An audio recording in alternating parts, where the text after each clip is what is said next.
하나님 말씀 마태복음 5장 13절에서 20절까지 말씀 교독합니다. 마태복음 5장 13절에서 20절입니다. 오늘 1월 22일 수요일 저녁입니다.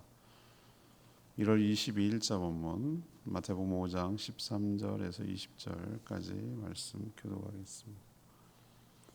너희는 세상의 소금이니 소금이 만일 그 맛을 잃으면 무엇으로 짜게 하리요? 후에는 아무 쓸데 없어 다만 밖에 버려져 사람에게 밟힐 뿐이니라. 너희는 세상의 빛이라. 산 위에 있는 동네가 숨기지 못할 것이요 사람이 등불을 켜서 말 아래에 두지 아니하고 등경 위에 두나니 이러므로 집안 모든 사람에게 빛이 느니라. 이같이 너희 빛이 사람 앞에 비치게 하여 그들로 너희 착한 행실을 보고 하늘에 계신 너희 아버지께 영광을 돌리게 하라. 내가 율법이나 선지자를 폐하러 온 줄로 생각하지 말라.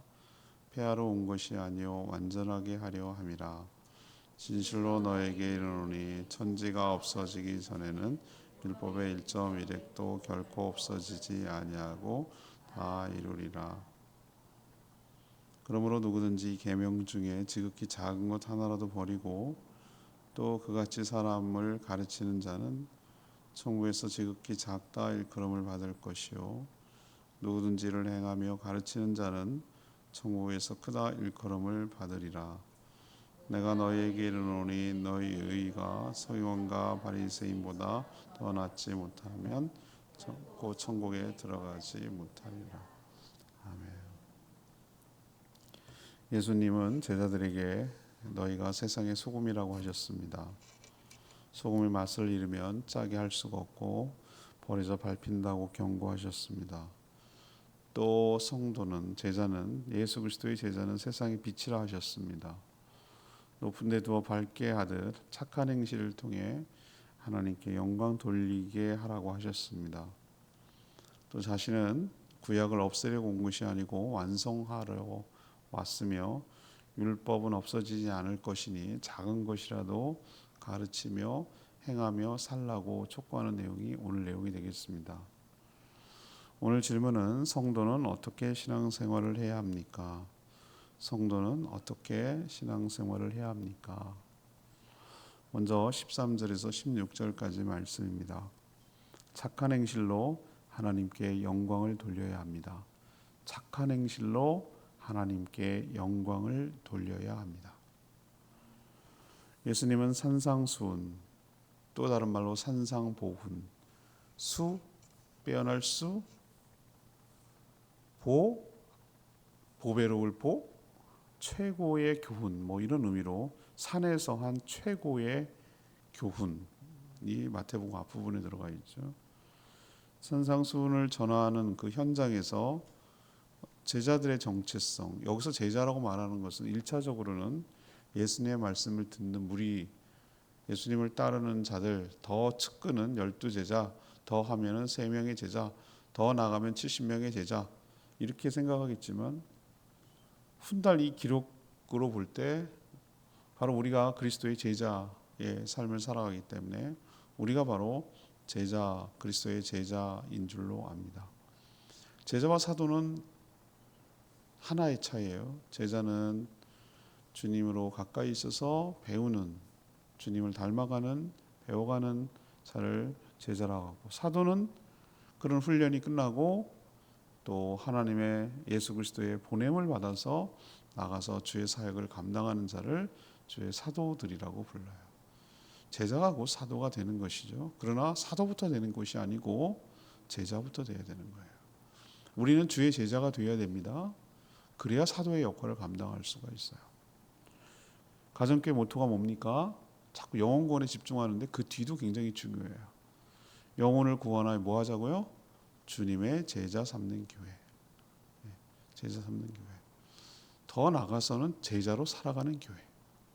주님의 제자가 되는 교회. 제자의 삶을 사는 교회. 여기까지 확대되는 것을 염두에 두고 나아가는 것이죠. 그런 제자의 정체성을 오늘 예수님은 소금 빛이라고 하는 그 두 가지 메타포 은유로 설명하고 있어요.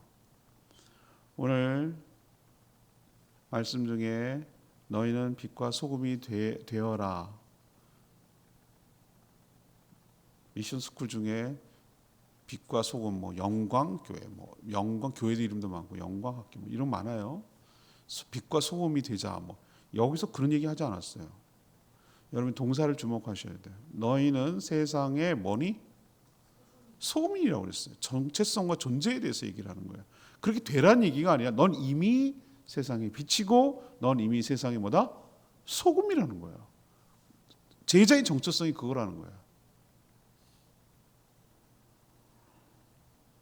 그러니 빛과 소금으로서의 삶을 살아가야 된다. 너의 정체성이 그거. 너는 그 전 존재야. 넌 소금이야. 너는 빛이야. 그러니 그렇게 살아갈 수밖에 없어. 그걸 본질을 잃어버리면 안 돼. 소금이 어디 가서 소금이지. 항상 소금은 소금이지. 빛은 항상 빛이지. 그게 아닐 수가 없어. 그런 얘기거든요. 그 아이덴티티에 대해서 지금 얘기를 하고 있는 거거든요. 소금에 대안이 없어요, 여러분. 빛에 대안도 없고. 예수님이 그때 당시나 지금이나 동서고금 똑같아요, 원리가. 여러분 다른 뭐 나왔는데 결과적으로는 소금이라는 것을 대체할 만한 게 없어요. 대체할 만한 거 있으면 얘기해 보세요, 여러분. 소금을 대체할 만한 거 없어요. 그러면 소금이 없으면 어떻게 되냐? 모든 생물은 다 죽어요. 제가 동물 좋아하는 거라고 얘기했죠, 동물. 예, 그걸 모르는 사람들이 있더라고. 저는 그걸 알고 이럴 때 뿌듯해요. 그 북극의 술로 가세요? 술로? 뿔이 이만큼 산타크로스 타고 다니는 썰매 끄는 애들. 그런 애들이 엄청 되게 커요. 여러분 걔는 놀랄 거야 아마. 그 북극에 살아가는 사람들 그게 삶의 수단이에요. 거기서 고기도 얻고 가죽도 얻고 뭐 타고 다니기도 하고 여러 가지 그 술록을 하는 거예요. 그럼 술록이 그 등치 큰 애들이 야생이 어떻게 사람한테 길들여지겠어요? 막 때려서? 막 해서 속 키우듯이? 아니에요. 사람이 얼마나 지혜로운지 몰라요. 걔네들은 어디서 야생에서 소금 구하기가 어렵거든요. 걔네도 소금을 먹어야 돼요. 그럼 어렸을 때부터 새끼가 태어나면은 손바닥에다가 소금을 이렇게 주고 이렇게 할게 해요. 그러면은 맛있기도 하고 그거 없으면은 죽으니까 본능적으로 소금을 찾아요. 그러면 사람한테 가까이 가고 사람 말 잘 들으면 어떻게 되는 거죠? 소금을 얻어 먹을 수 있다는 걸 아는 거예요. 그래서 길들여지는 거예요. 그 등치 큰 애들이. 그래갖고 사람 말 잘 들어요, 걔네들. 오라 그러면 오고 이렇게 소금에다 주는 걸 내가 봤거든요.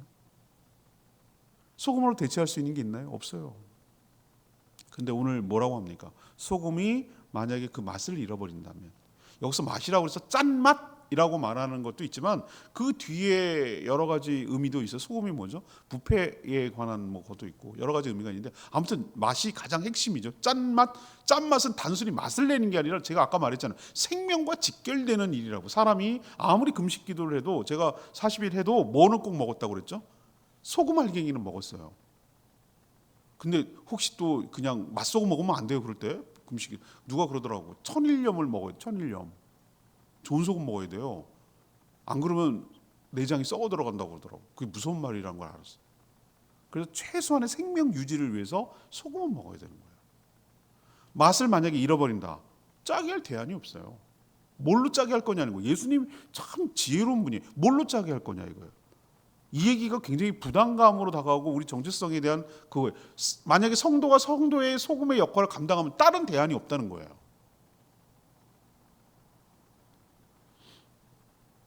성도가 세상에서 이 소금의 역할, 그러니까 맛을 내는 거. 지금도 경상도 서부 지방에 가면은 이 사람들은 뭐라고 하냐면 짠 것을 맛있다라는 표현을 써요. 우리 짠 건 짠 거고 맛있는 건 맛있는 건데 이분들이 그렇게 표현을 해요. 맛있다고 그래. 맛있다. 짠 거를. 짠 게 맛있는 거예요. 그건 아니잖아요. 우리는 생각할 때. 근데 그렇게 말하는 지방도 있어요. 그러니까 맛있다. 근데 생각해 보세요. 물론 짠 것도 문제지만 짠 것도 저 별로 안 좋아하지만 싱거운 건 더 못 먹겠어. 이거는 진짜 못 참겠어. 이건 아무 맛도 없어. 맛이 없다는 거잖아요. 맛이 없다. 그렇죠? 그래서 이 맛을 누가 내겠냐 이거예요. 소금에 맛있는 맛을 내는 것. 또 하나 중요한 역할이 뭐죠? 소금은 옛날에 어떻게 합니까? 부패를 막는 거. 안동에 강고등어가 왜 나왔겠어요? 그건 완전 내륙이거든요. 제가 우리 할머니가 저희 아버님 고향이 안동 바로 밑에 있는 의성이기 때문에 어렸을 때 저는 기억이 생생하게 나요. 그 내륙 지방에는 지금은 냉장 시설이 잘 돼 있어가지고 얼마든지 그런 게 오지만 옛날에 그게 못. 근데 거기도 생선은 먹고 싶잖아요. 그러니까 어떻게 합니까? 그 고등어를 썩을 수가 없어. 그 큰 놈, 작은 놈 하나 배때기를 딱 갈라가지고 두 개를 하나 넣어. 거기 배에다 넣더라고. 그걸 한 손이라고 부르더라고요. 이런 거 아는 사람 옛날 사람인데. 거기 새끼를 꽈가지고 이렇게 해가지고 완전 염장. 소금 범벅. 소금 범벅에다 거기다 또 내가 음식을 원래 어렸을 때 고춧가루는 또 왜 이렇게 많이 뿌려? 완전 짜고 맛대가리 없어요 진짜. 근데 지금 생각하니까 짜고 맵고 하여튼 요리 못해. 그거를 지금 그 유명해졌잖아요. 그 안동에서. 그게 계속 발달하다 보니까 그런 식으로 간 만드는 건 아주 최적화 만든 거죠. 홍어 만들듯이 전라도에서. 그렇게 만든 게 그게 왜 가능했겠냐는 거야. 부패하지 않게 되는 노하우를 거기서 오랫동안 내륙에서 하다 보니까 그렇게 된 거예요. 그래서 유명해진 거예요. 그렇죠? 예, 부패하면 안 되니까. 지금도 요즘은 어떻게 합니까? 아이싱 개발이 많이 돼가지고 얼음에다가 노량주 수상수양하면 얼음 쫙 깔려 있고 그 위에다가 생선 이렇게 나서 어떻게 하죠? 짜게 해서 부패를 맞지만 옛날에 그런 게 없었단 말이에요. 무조건 다 뭐 어떻게 해야 돼? 염장 아니면 말려야 돼. 그리고 과메기가 나오는 거, 과메기. 명태가 나오고 동태가 나오고 이게 말리는 거예요. 말려야 어떻게 해야 되죠? 안 그러면 젓갈로 만들든지 뭘 방법을 써야 돼. 안 그러면 부패해서 생선을 금방 썩기 때문에 그 소금이 안 썩는 역할을 해요. 만약에 소금이 무슨 역할을 계속 지속적으로 해야 된다는 얘기죠? 맛내는 역할, 부패를 방지하는 역할을 지속적으로 일관성 있게 해야 된다는 거예요. 만약에 맛을 잃어버리면, 다시 말해서 역할을 감당하지 못하면 오늘 뭐라고 경고하고 있습니다. 밖에 버려져서 사람들에게 뭐 한다고요?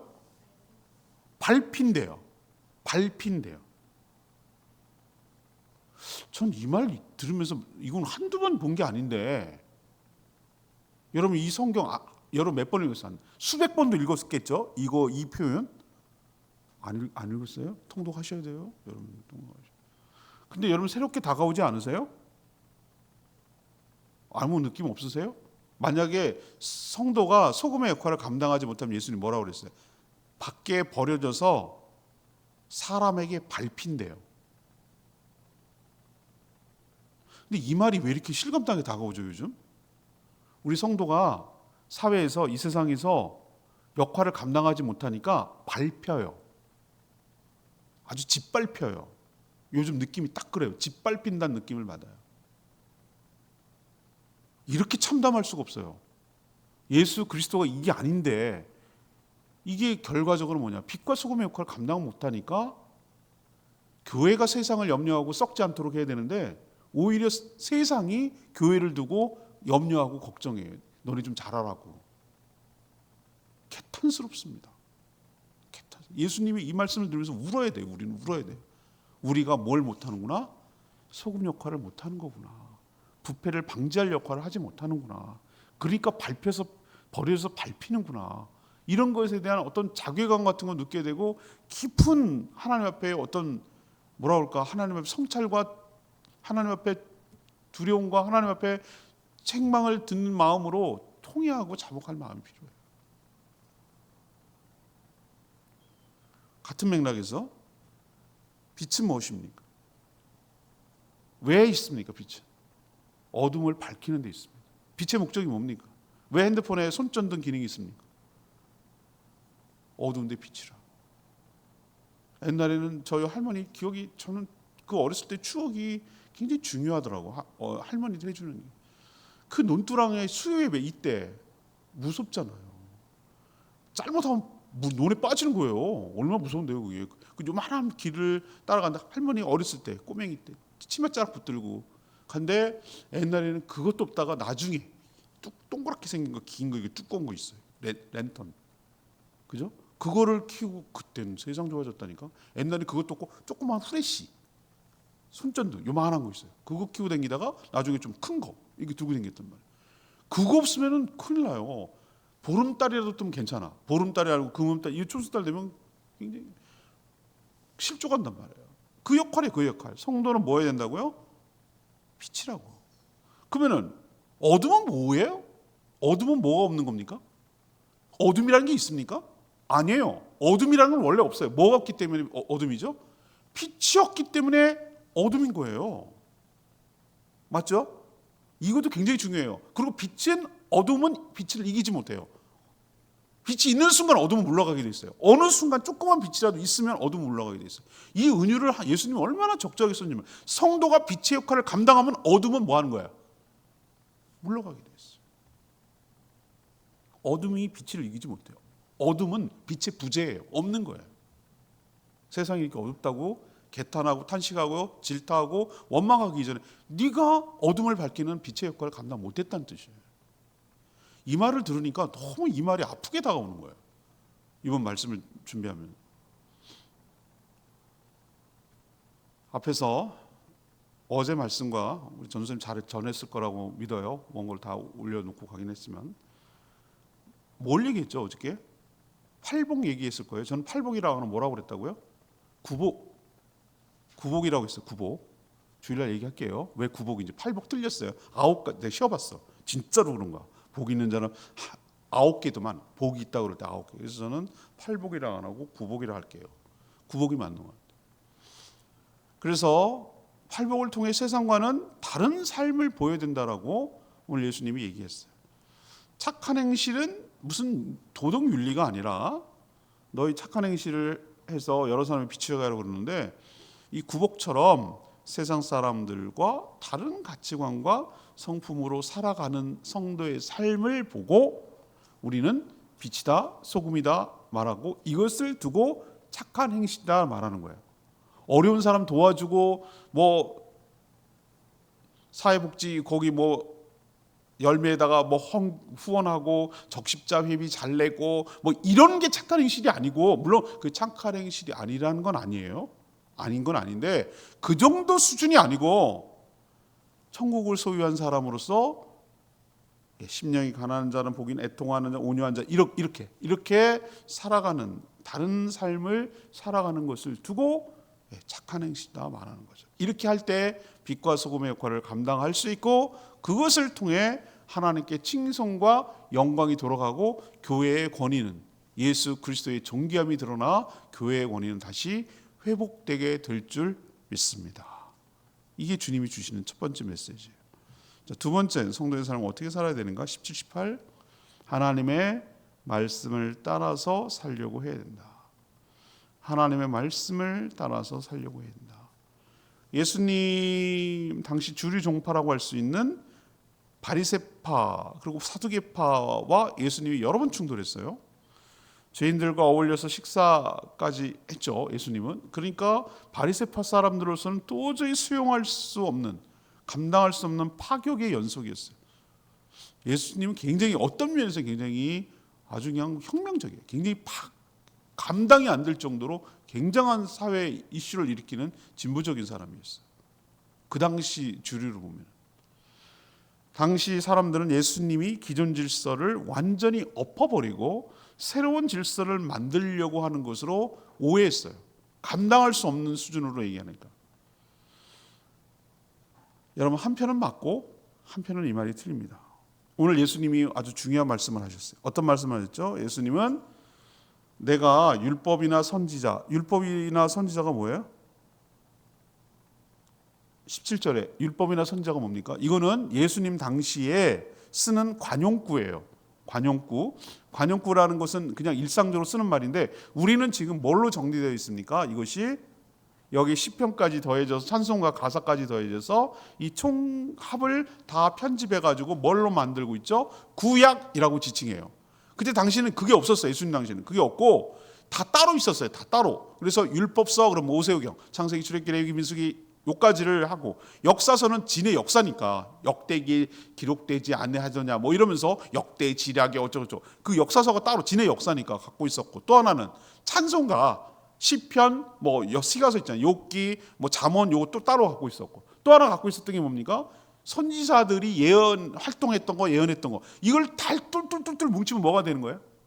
이게 구약이잖아요. 맞죠? 이게 구약이에요. 그러면 예수님이 오늘 무슨 얘기냐면 굉장히 중요한 말씀을 하셨는데, 내가 구약을 폐지하러 왔다고 생각하지 마라. 왜? 당시 사람들이 예수님의 삶을 바라봤을 때 하는 행동은 어떤 행동처럼 보였죠? 구약에 있는 모든 것들을 다 깡그리 무시해버리고 완전히 부정하고 배척하고 완전히 새로운 얘기를 하는 것처럼 보여서 도저히 수용할 수 없는 사람처럼 보여졌단 말이에요. 예수님이. 근데 예수님이 아주 중요한 말씀. 내가 폐지하려고 온 것이 아니라 뭐 하러 왔다고요? 맞아요. 온전하게 하려고 오셨다고 그랬어요. 이게 뭐죠? 너무 많이 원래 하나님이 주신 그 구약에서 너무 많이 왜곡되고 오염된 것을 뭐하러 한다고요? 바로 잡아서 완성을 시키려고 내가 왔다, 이 얘기시거든요. 그러니까 그동안 얼마나 그들이 구약을 오해하고 왜곡하고 잘못 적용하고 했는 것을 바로 잡으려고 왔다, 이렇게 한 거예요. 유대인들은 성경을 자기 입맛대로 해석하고 실천해서 원래 취지와는 상당히 멀어졌어요. 어떤 것은 문자적으로 해석해버리고 어떤 것은 제의적으로만 해석해버리고 아전인수예요. 왜 예수님이 그런 율법을 주시고 그걸 행하라고 하셨는지 그 의도와 취지는 몰라요. 여러분, 우리가 헌법 전문이라는 게 있어요. 헌법. 요즘 헌법, 백성들이 얼마나 요즘 법 공부를 많이 하는지 몰라요. 법학과도 아닌데 요즘 아주 전문가가 다 됐어. 뭐 형사소송법이 어떻고 헌법이 어떻고 뭐 그러면서 아주 얼마나 법을 많이, 법을 갖다가 보세요. 똑같은 문구를 갖다 놨는데 등을 갖다가 어떻게 해석하냐에 따라서 완전히 180도로 해석하잖아요. 자기 입맛에 맞는. 그래서 어떤 그 앞져서 앞에 뭘 했냐면은 서문을 만들어요. 서문. 여러분 아시겠어요? 서문. 여러분 헌법을 만들 때도 1조 1항 뭐 대한민국의 모든 주권은 어디 있다? 국민에게 있다. 이 말하기 이전에 그 위에 서문을 만들어요. 우리나라가 어떻게 역사가 흘러왔고 우리 헌법은 무엇을 계승하고 있고 3.1운동과 상해임시정부와 뭐 이런 것들 쭉 얘기해요. 그 취지를 개헌을 할 때 그 취지를 5.18 민주화 운동을 뭐 개성하고 어쩌고 저쩌고 이렇게 쭉 얘기를 해요. 그걸 왜 서술형으로 얘기합니까? 왜 서술형으로 해야죠? 그 나머지 1조, 2조, 3조, 4조, 5조 이거를 갖다가 오해하지 않기 위해서 어떤 정신과 어떤 의도에서 이 헌법을 만들었다라는 것을 서문 서술형을 통해서 만드는 거예요. 모르셨죠?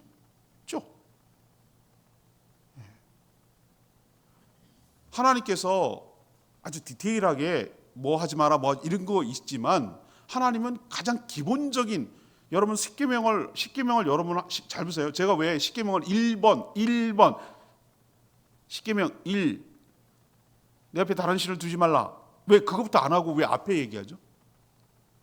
너희는 이집트에서 종되었던 집에서 인도하여는 내 하나님 여호와니라.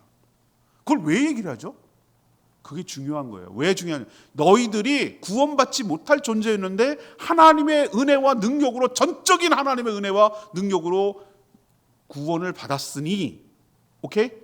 그러니 너는 이거를 해야 있다는 거야. 무조건 기계적으로 의무적으로 마지못해 안 하면 죽으니까 뭐 이런 식으로 하는 게 아니라 은혜를 받았으니, 구원의 은총을 받았으니 배은망덕하면 안 되고 하나님의 그 은혜에 보답하며 감사하여 사는 삶의 형태가 1에서 10번까지로 나오는 거다라는 의미에서 그 전문을 얘기하는 거예요. 읽잖아요, 우리가.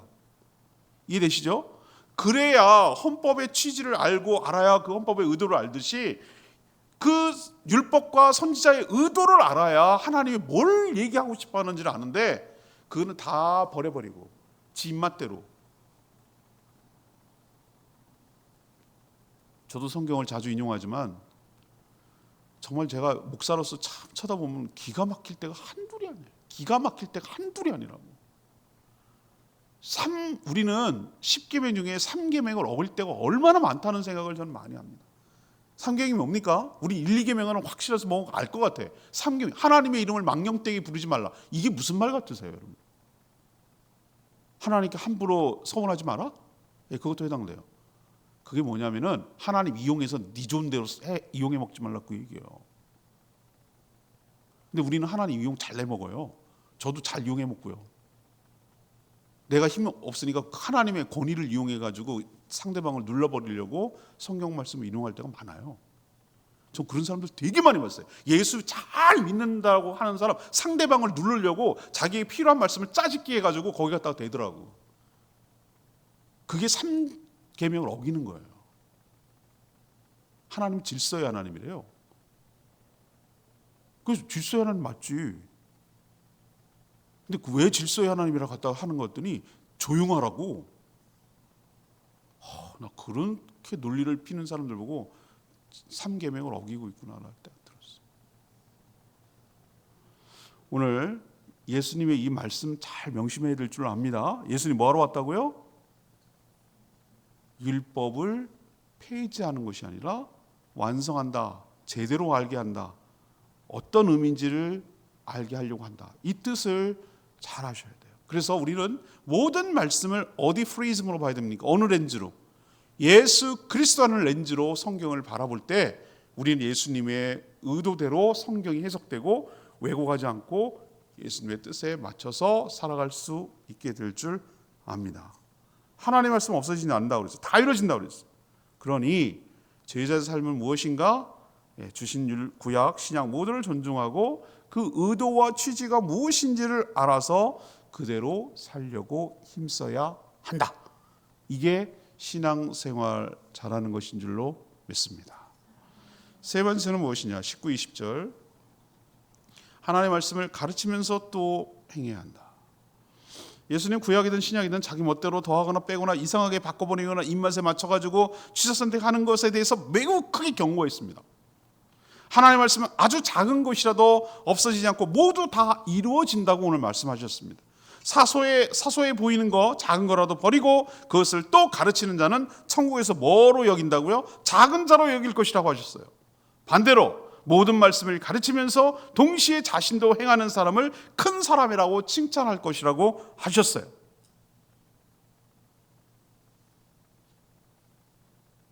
이거 여러분 이대로 사셔야 됩니다. 제가 감사한 것은 뭐냐면은 하나님께서 은혜를 주셔서 제가 설교를 다른 목사님들한테 오늘도 어저께도 막 세미나하면서 목사님들 설교를 어떻게 하는지에 대해서 다 좀 얘기도 나누고 그러더라고요. 유명한 교회, 큰 교회 목사님 와서 이 설교에 대해서 얘기를 해요. 여러분들 다 알만한 교회. 그럼 설교를 어떻게 하냐 그랬더니 다 스타일이 달라. 어리게 정답은 없어요 솔직히. 그건 하나님 하는데 제가 하나님 앞에 가장 조심하고 주의하는 것은 뭐냐면은 그거 정말로 하나님 앞에 조심해야 되는 게 뭐냐면은 제가 의식을 하고 있는 게 뭐냐면은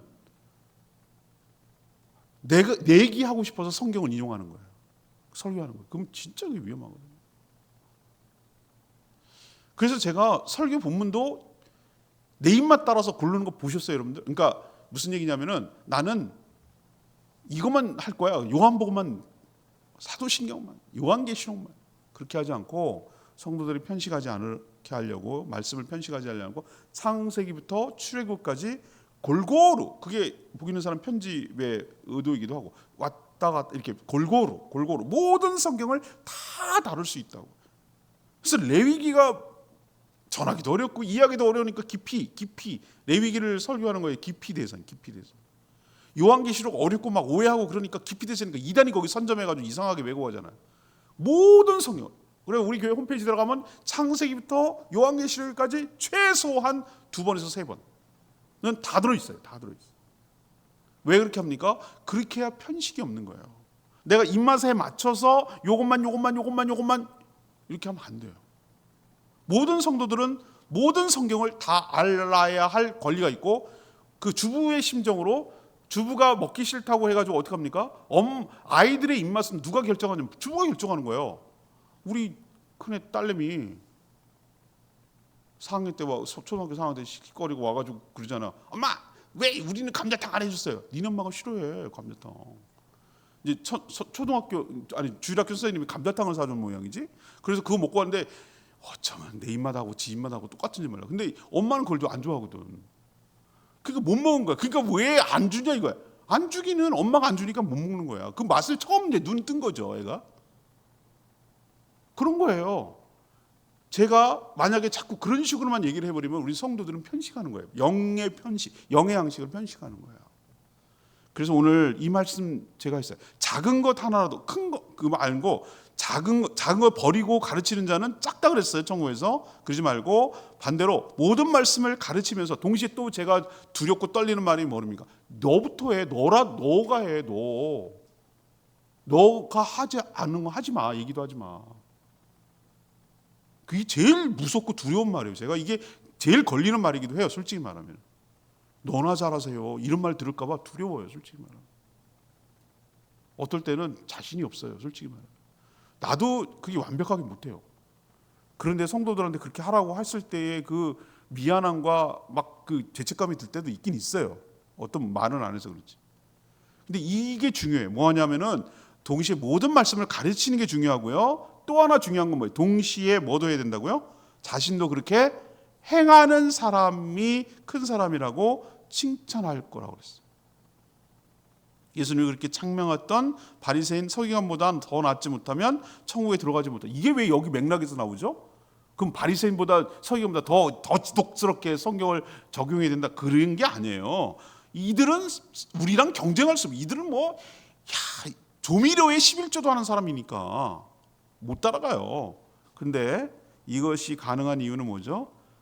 예수 그리스도 안에 있는 자, 그것을 완성시키신 주 안에 있을 때 가능한 거예요. 문자적으로 하지 않고 그 취지와 의도를 대로 살아가려고 하는 것이기 때문에 가능한 거예요. 그래서 성령의 인도하시는 대로 우리가 순종할 때 문자를 넘어 말씀의 취지와 정신을 실천하기가 쉽고요. 또 좋은 팁 하나 드리자면 제가 영성을 유지하고 그나마 참 제가 생각해도 정말 여러 가지 부족하기 짝이 없는 사람인데 그나마 기본을 하는 이유는 뭘까라고 하면 내가 한번 냉정하게 하나님 앞에 생각을 했어요. 그랬더니 제가 내린 결론은 뭐냐?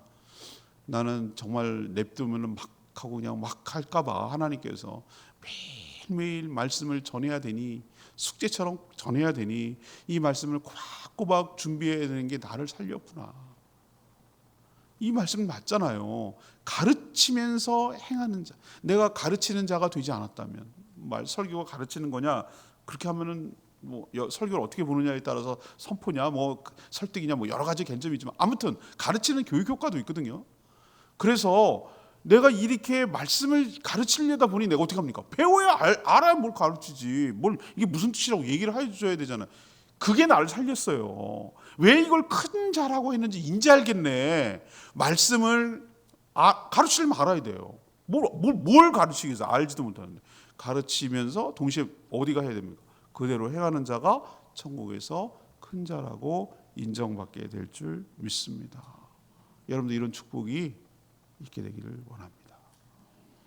13절 너희 세상 소금이 그 맛을 잃으면 무엇을 짜게 하려 후에는 아무 쓸데없다 그랬는데 아까 제가 살짝 언급했는데요. 제가 정체성에 대해서 얘기했잖아요. 너는 소금이 되어라 이 얘기 안 해요. 소금이다예요. 소금이다. 넌 소금이야. 여기서 착한 행실을 얘기하더라고. 우린 자꾸 착한 행실 그러면 아까 뭐라고 해서 부르기웃돕기 수준이 아니라니까요. 세상과는 다른 가치관과 성품으로 살아가는 성도의 거룩한 삶을 말하는 거예요. 앞에 말했던 구복을 말하는 거예요. 팔복 플러스 원 플러스 1 하는 구복. 심령이 간하고 죄에 통하고 온유하고 의에 줄이고 목마르고 긍휼히 여기는 마음이 있고 청결하고 화평해야 되고 의를 위해서 박해를 받고 이런 거. 이게 바로 착한 행실이에요. 지금 우리의 삶은 전혀 그렇지 못한 것이죠. 그래서 세상에서 맛을 잃어버리고 쓸데없어서 밟히는 것 아닌가라고 제가 아까 말씀을 드렸어요. 우리가 그 맛을 회복하고 그 기능을 회복하고 그 역할을 온전히 감당할 때 우리는 다시 존귀함을 되찾게 될 줄 믿습니다. 오늘 말씀 붙들고 기도하기 전에 아까 너는 그리스도의 향기라 767장 부르고